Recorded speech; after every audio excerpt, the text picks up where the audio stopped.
Let me hold on 1 second. Me.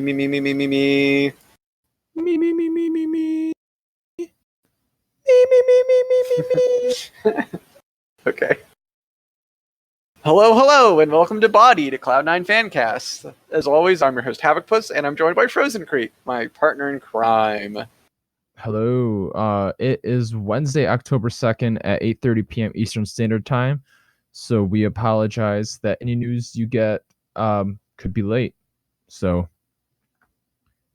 give it or cut us some slack in that way. How was your week? It was good. I actually just got back from the airport after visiting my dad. I had a little breaky break from work. I was able to chill, recharge my batteries. I read a lot of X-Men, and it was great. As one does, and as one should. I went to a LAN party last weekend. Oh, how was that? I bought Zelda Link's Awakening. It was good. This is the long one I go to. By long, I mean Friday, Saturday, Sunday. So it was good. It rained most of the time. Drank a little too much. As one does at a LAN party.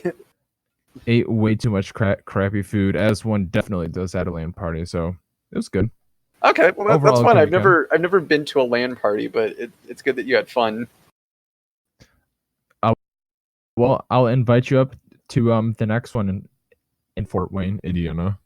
Not that there's any reason to I'll drive Fort Wayne. Right up there. Well, it's not till like February or March technically, so you have time to plan. But this is the Saturday Sunday one, so it's short. Okay. So it's not worth coming up to for that one. But that's beside the point. Right. We got a bunch of Cloud9 news for you guys. Not sort of stuff happened, kind of not a lot of stuff happened. It's kind of we're kind of in between stuff right now. But we've got some news for everybody for your hungry ears. So I guess first most exciting thing, the C9 Puma collection. Cloud9 dropped a little teaser for it, but it drops next week, October 10th.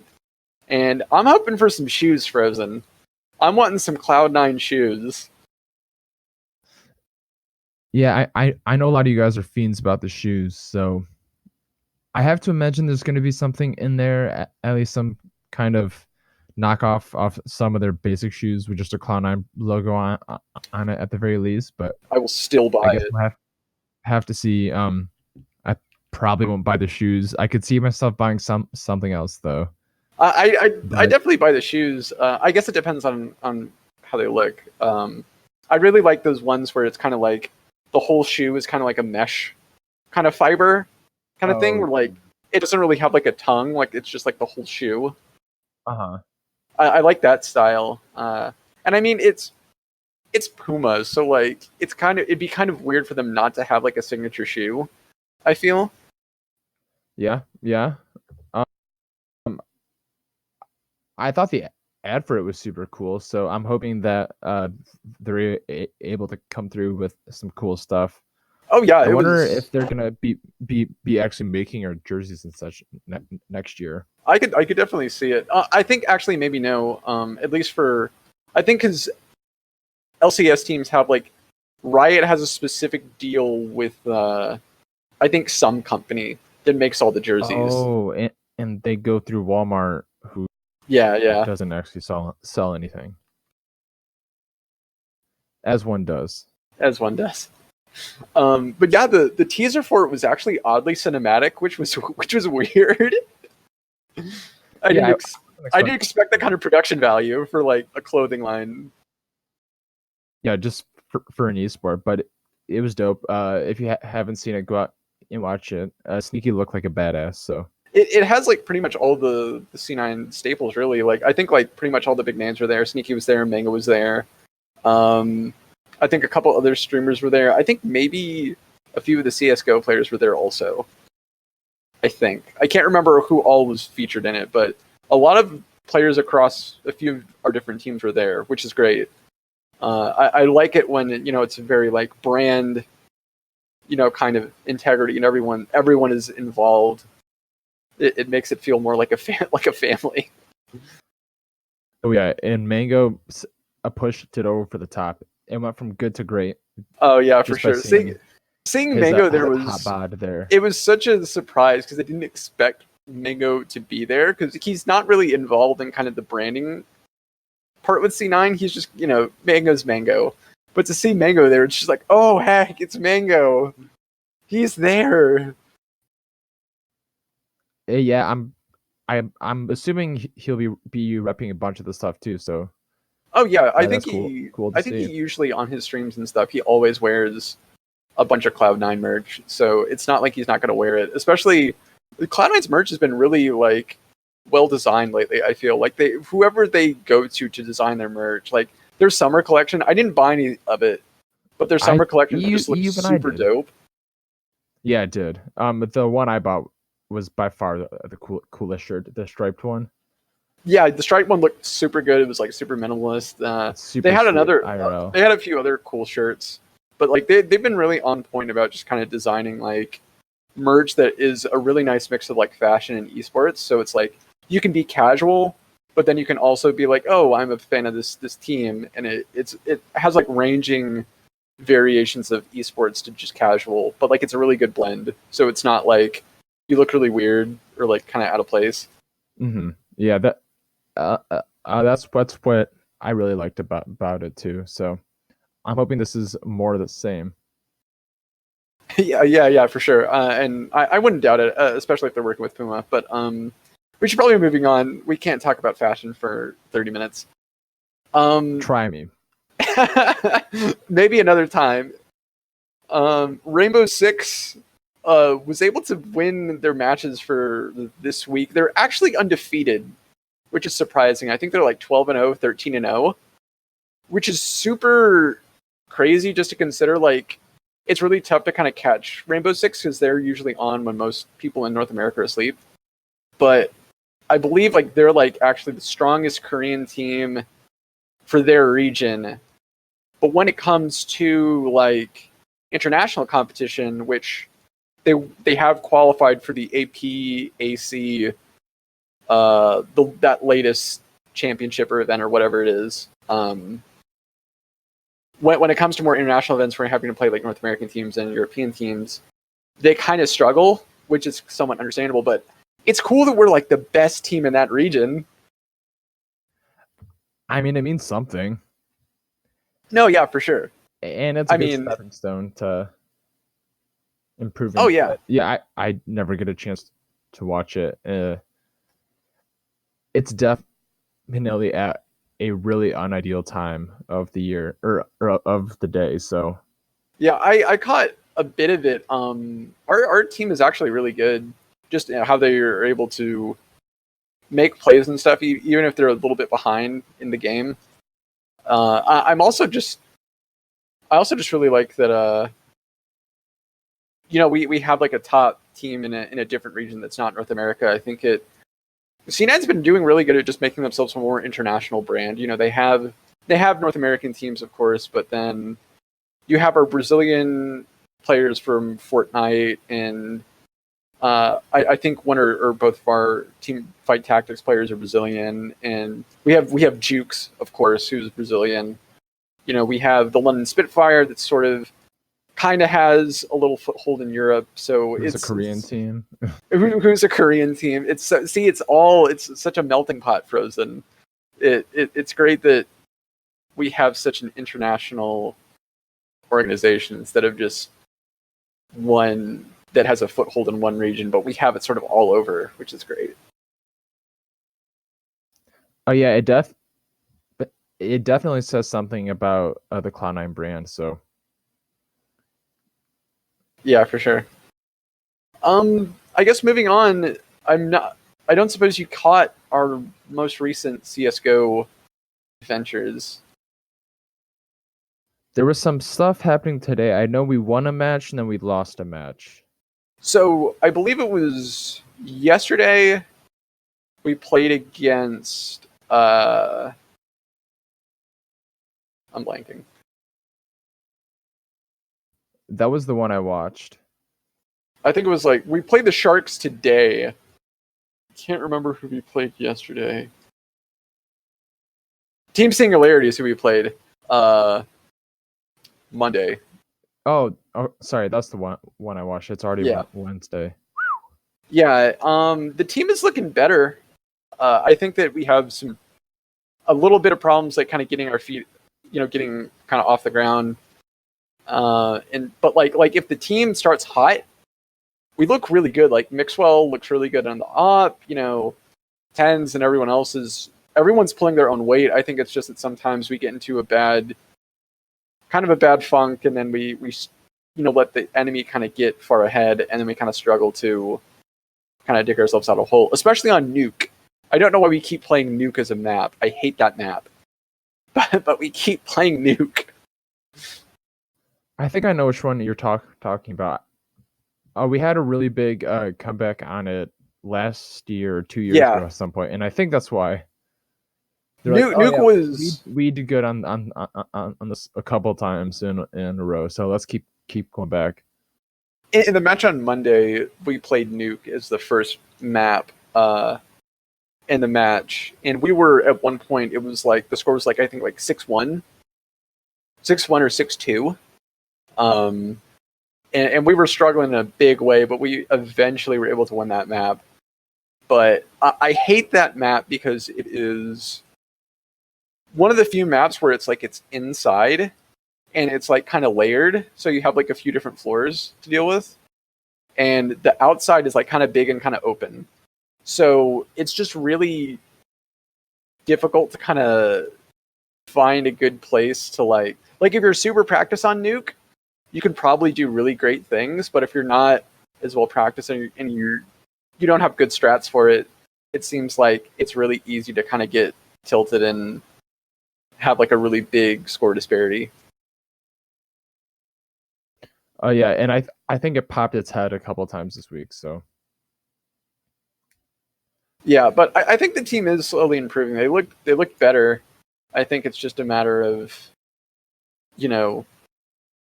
figuring out what works and what doesn't, and then tightening up all the little things. Or yeah, so they lost to Shark Esports today. That's what it was. Yeah. And then but still, any experience is good experience at this point, I feel like. Yeah, for sure. I'm not sure when their next like Blast Pro Series event is or whatever, but I'm sure that just being able to play against as many teams as possible and kind of getting in those reps, I think it would definitely help prepare them for whatever their next like LAN event is. Oh yeah. But that is coming up after our other news. Actually at TwitchCon, Jschritte, is that how you say it? I honestly don't know. I always say Jschritte, but I'm not sure if that's correct. Yeah, he won the TwitchCon TFT tournament. He came from not planes, but do you remember what the stage was called?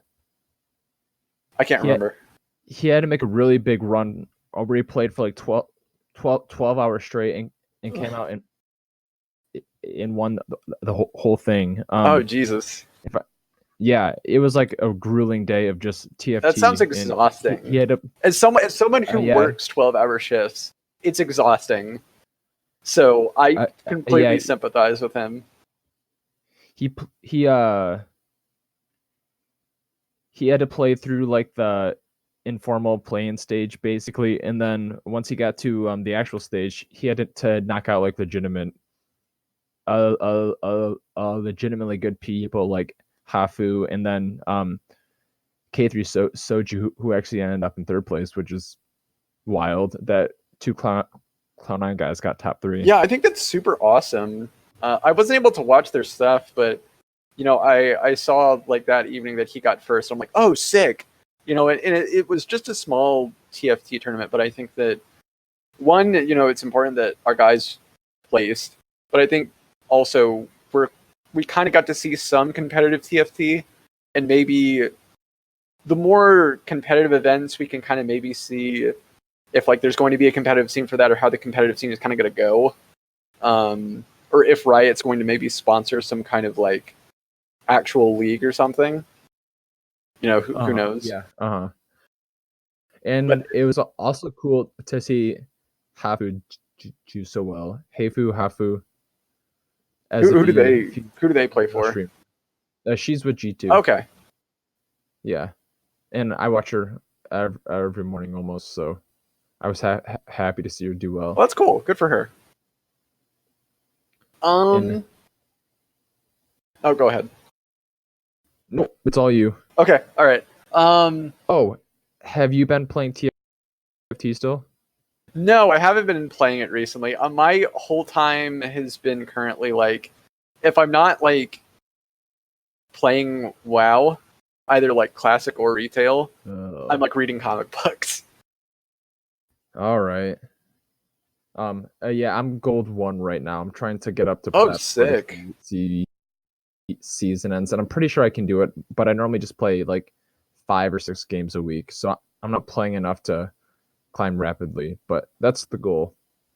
Well, hopefully you can climb higher. I know like TFT is like a super difficult game to like really climb in, because half of it's kind of like luck based, because there's a lot of RNG.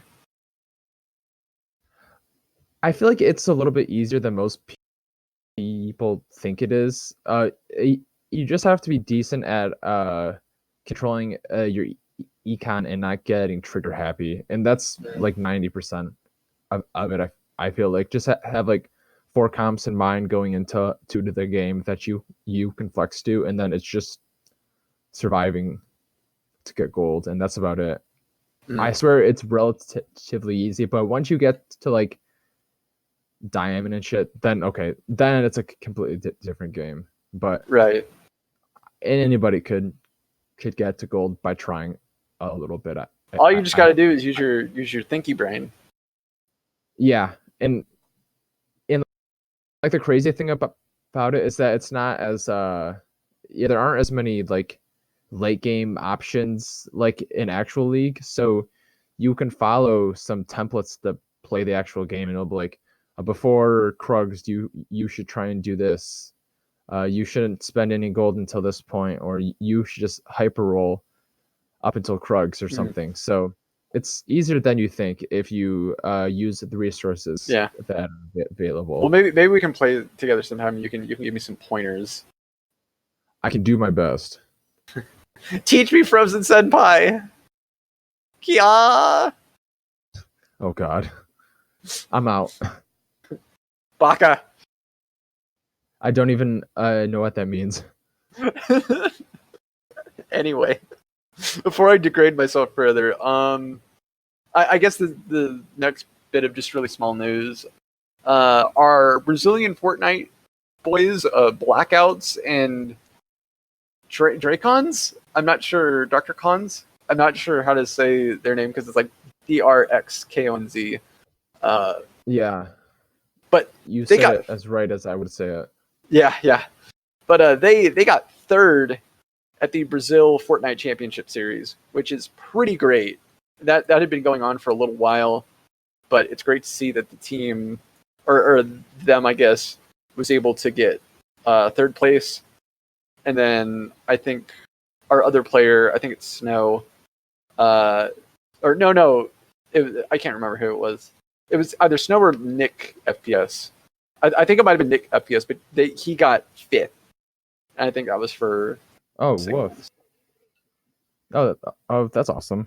Yeah, right? So it's a pretty, not the biggest day for C9's main teams, but for the little guys, they're doing a lot.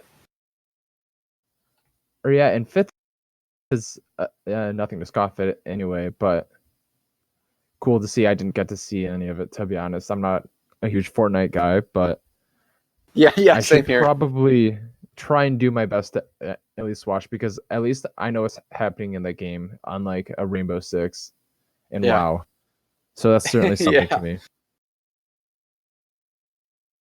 Yeah, but that's it for kind of the small news. We actually do have some Overwatch League news, and it is not about the Overwatch League championship. The San Francisco Shock did win, shocking. But that was kind of it was actually a bland 4-0 victory. I'm not sure if anyone watched it. I ended up watching it, but it actually wasn't that exciting. The San Francisco Shock pretty much just stomped the Titans, and it was a pretty uneventful championship, I'd say.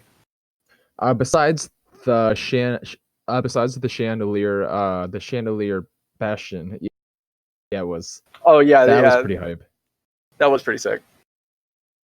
I actually didn't know that you could do that, but it is. Yeah, I think you need to get like May, and like if you have May, you can get Bastion up to some places that he normally can't reach, and then he's like really hard to dislodge. So they did it once on Gibraltar too. Oh, okay. Or yeah, I was reading afterwards that you need May's wall, and then you have to have alt on Bastion to get up there. Yeah, yeah. I cannot confirm or deny if you need alt or not, but that's just what I read. Yeah, that would make sense. But yeah, it was a pretty bland match. I really can't say that there was anything really memorable.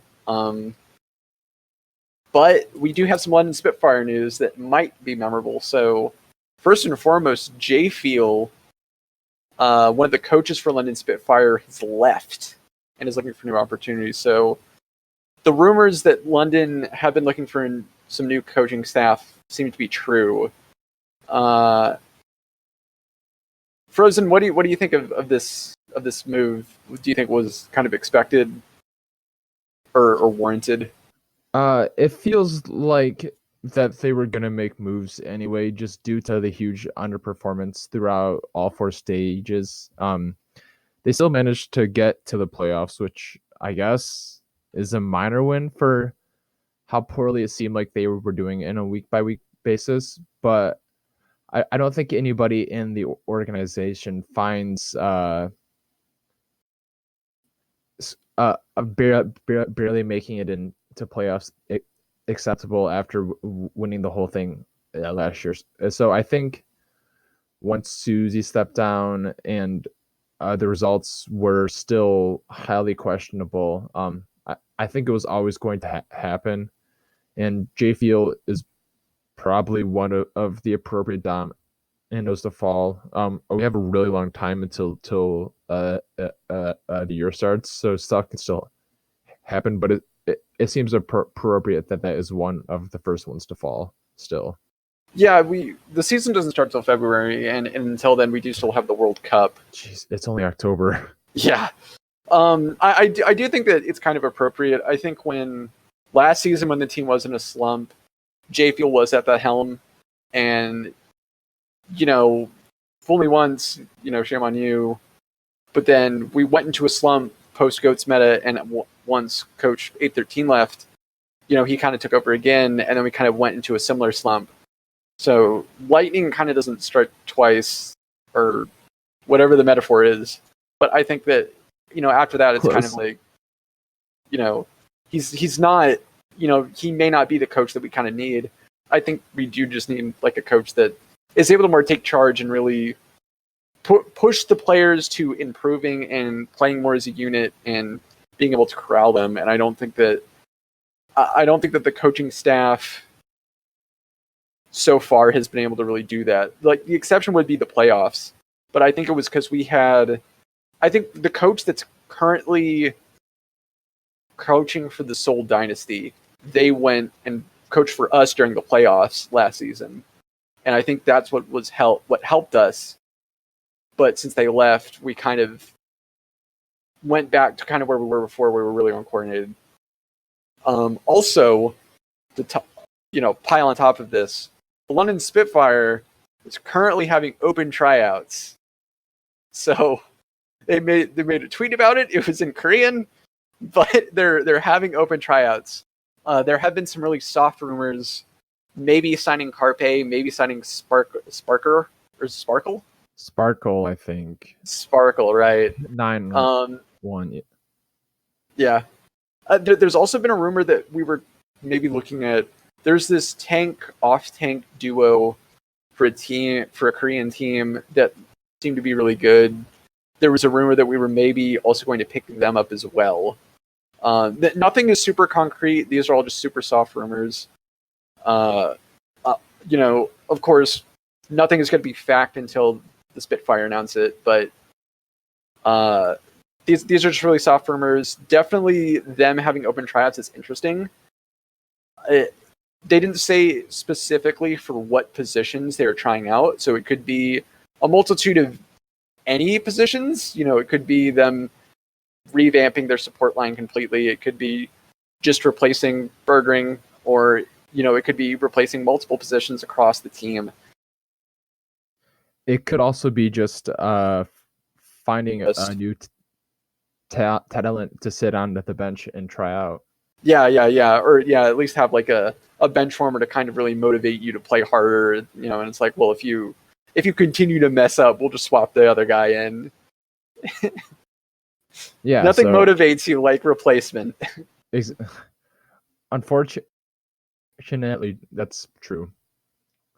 But yeah, it could be a number of things. And again, a lot of the rumors are just rumors, but it would be nice if we were to pick up Carpe.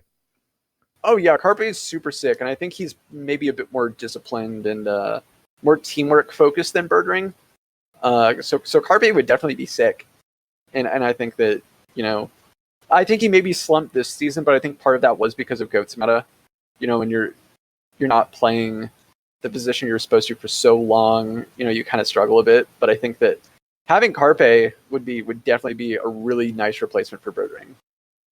It may actually be the only acceptable replacement for Bergring. Oh yeah, oh for sure. And I mean, maybe they go with both of them. I would find that maybe hard to believe, but they could. Yeah, they could. I don't see Prophet not starting though. It would be very difficult. Like you'd have to have like either a specific composition or a specific reason for Prophet not to start. Oh, 100%. So yeah, and Prophet is way too good. Yeah, he's just too good, too versatile. I don't think you get rid of him. If anything, they'll probably get rid of either Bergring or at the very least Guard, because I don't think Guard really has wowed. Every time he has taken the stage instead of Bergring, Guard just had not looked very good. He just got kind of mediocre. He really struggled to do combos and do certain things that other DPS players were able to do. So I think that replacing Guard at least would probably be the way to go if you really wanted to keep Bergring. But, it's kind of up in the air. We don't know who exactly is staying and who's going until there's like a big announcement. Yeah, so that's for the future. Again, we have 4 months until the season starts, so anything can happen. Yeah, for sure. Do you have anything else to add? No, I was just about to transition to our talk of the play-ins for the day that it happened. Oh, okay. I guess, yeah. And then we do have a listener question at the end. Yes, we actually have a listener question. Yes. So I don't think we should spend too much time on play-ins just because it was only for a day. It was only one day, and by the time anybody listens to this, it'll be through 3 or 4 days. So, but I would like to report that Unicorns of Love are in full swing because they brought down Clutch and then they proceeded to throw the game against Mammoth. So, right on par for them. Yeah. Clutch went 1-1 today, lost to Unicorns, beat Mammoth. The other group, Splice, obviously 2-0. Detonation focused me, I think. Yeah. Detonation focused me. It wasn't a great competitive day. The Japanese team. Yeah, so you wanted to see them do well, and they're not so far.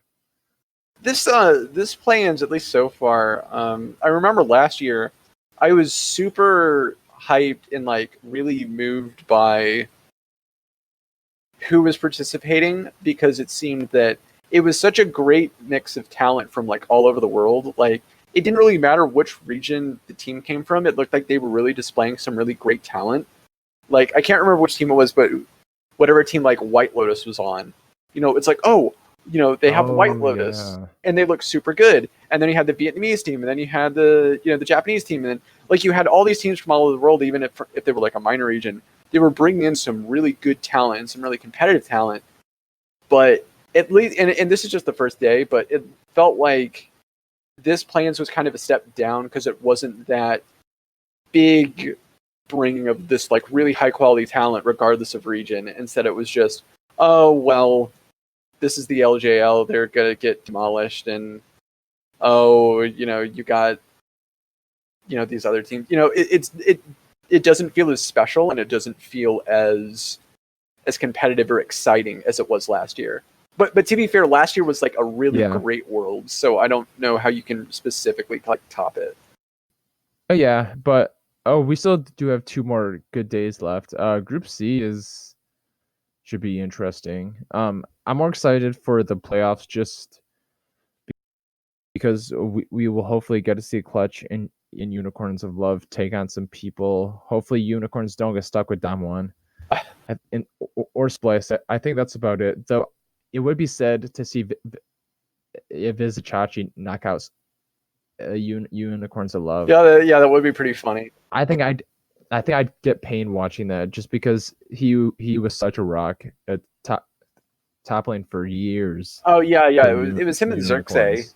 I think were like Xerxes was relative players to on Unicorn. It was Vizichachi and who was the support that they always had? I can't remember. Oh, I'm blanking. I know they had a mid laner who everyone was like, he's the best thing ever. There were a couple. Pyre of Evil was one of them. Oh yeah, maybe it was. Pyre of Evil was one.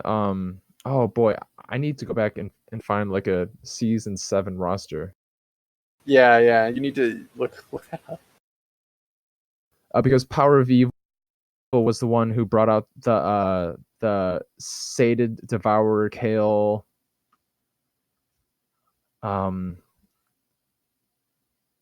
He was like the huge innovator of mid lane champs. So he has always done really weird builds though.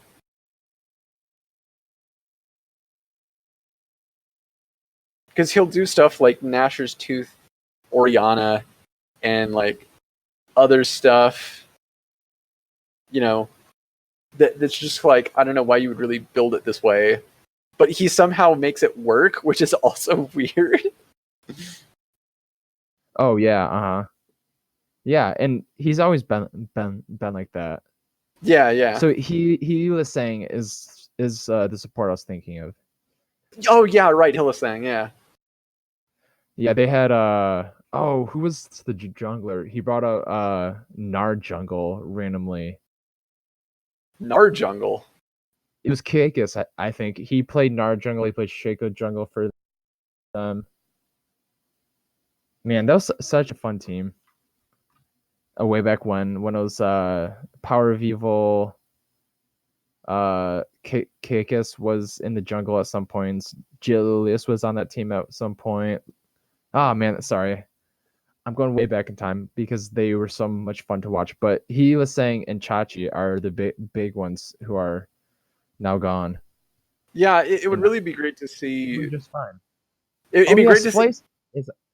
Xerxes on Spice, right? Splice? Yeah, that's what I was saying. Oh, Xerxes. So Chachi it'd be really cool. Xerxes. Yeah, that's what I was saying. It'd be really cool for Splice to face Unicorns of Love and like the plans or something, because you have both Chachi and Xerxes playing against basically the former team, kind of. So yeah, true, but we could, if Unicorns of Love don't get Splice, we could get them in our group in the proper stage, which is also what I want. Yeah, that would be pretty cool. All right, I digress. I just like unicorns a lot, but okay. I'll read off our question. Okay. All right. So this is somewhat of a rarity, but we actually have someone who sent us an email. We're really sorry that we didn't actually respond to you last time. It was kind of sitting in our inbox for a bit, and we don't check our email as regularly as our Twitter. But we really appreciate... on my fault. We really appreciate you sending this in. Yeah, so the question... the question Jake. Reads, Jake from State Farm. Yes, from Jake.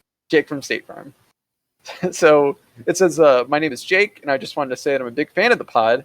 As someone who has really only been into esports for about 1.5 years now, I feel like I have missed out on a lot of great stuff in the Cloud9 org. So what would you say are your favorite moments and or players in the org in your time as fans? Thanks, and keep up the good work. So I think if you're a League of Legends fan, if you haven't watched any of the recaps of the infamous 8th to Worlds run, that is the place to start. Jensen, mid lane, high support and jungle.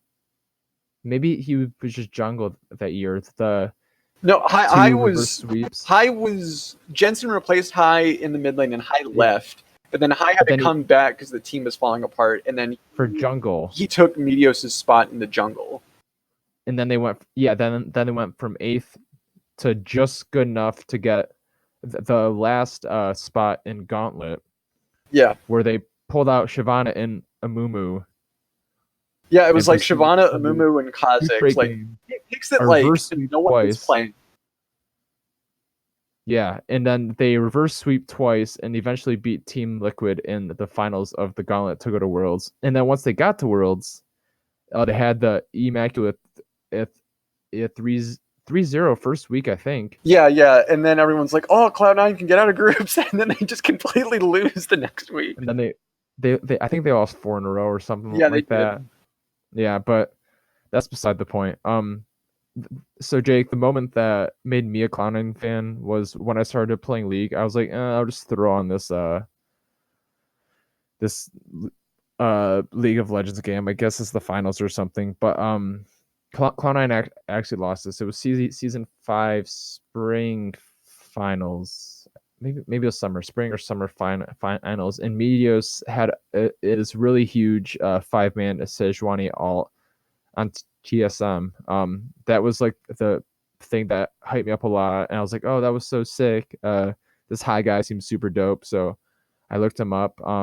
He actually went to Michigan State, which is where I graduated from. So ever since then, I've been a Cloud9 fan. So I think for League of Legends, those are the 2 moments for me that impacted me. I think if you were to go back to try and find that Meteos all, it was game 3 or 4 of the 2000 season 5 was 4 years ago. God, I've been playing League for way too long. Season 5 so it would have been 2015. So if you're looking for that, what about you, Havoc? I think what made me become a fan was definitely watching their Gauntlet run that is so legendary that everyone pretty much knows it. But I think that what really cemented me as a fan was probably actually watching their CSGO team win the Boston Major. It was such a memorable moment of just this North American team, and they didn't really have it wasn't like the other superstar rosters. Like, it wasn't like a FaZe roster or a who they beat again? MBX? No, that wasn't right. They beat the FaZe Clan in the finals. Yeah, it was in a loaded team like that. That was like the team. It wasn't like we didn't have a roster like FaZe or like G2 or Immortals or one of those teams that's like just stacked with like really big names, and it's going to be like a super group. We kind of had like these guys that were kind of good, but you weren't sure how far they were going to get, and they made this incredible run to get to the finals, and they just played their hearts out, and you just hear everyone in the stadium just chanting Cloud9, and they win like the biggest tournament in CSGO, and they were able to pull off this amazing victory. And it was such a beautiful moment. It was such a time to just be a Cloud9 fan that it was definitely like, this is the team that I have to root for because they deliver moments like that. And also just that whole year of 2018, like Cloud9 brought some really insane moments. They did that. They did the Overwatch League championships. They have the Rocket League. Rocket League won the World Championship. Our League of Legends team went to semifinals. Like, we were winning like left and right pretty hard on like pretty much everything. Yeah, we're still the only North American team to win a major, right? Yeah. Yeah. So Team Liquid is trying to do that right now. They're trying to unseat our seat as best org in North America. So hopefully they don't do that, because I kind of like screaming down from my perch. From your pedestal, just kind of, we're better than you. Yeah, and even if we're second best at a